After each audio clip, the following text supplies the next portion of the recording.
ردود افعال جماهير نادي الزمالك عقب اللقاء بعد فوز فريقها بهدفين دون مقابل كان سجلهم بالتخصص باسم مرسي وايمن حفني من ركله جزاء. متابع مع حضراتكم. الزمالك راجع من هزيمه من غريمه التقليدي النادي الاهلي، والزمالك ما لعبش خالص في الماتش بتاع الاهلي، وعنده جهاد من ترتيب المباريات ورا بعضيها وعنده اصابات. عمر جابر اثر معاه، ايمن حفني اثر معاه. والله الحمد لله، اول حاجه ان الزمالك كسب و3 بونت مهمين جدا طبعا عشان صداره المجموعه.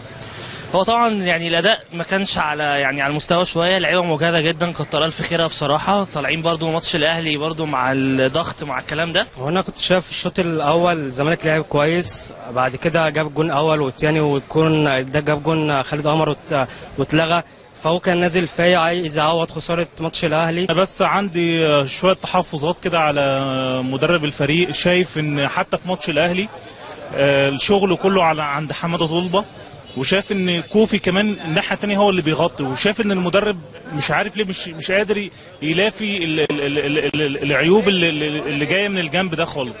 يعني انا شايف ان المشكله كلها عندنا ان احنا محتاجين باك ليفت كويس. طيب اذا بنبارك لجماهير نادي الزمالك الصفقتين ونبارك لجماهير نادي الزمالك الهدفين والفوز.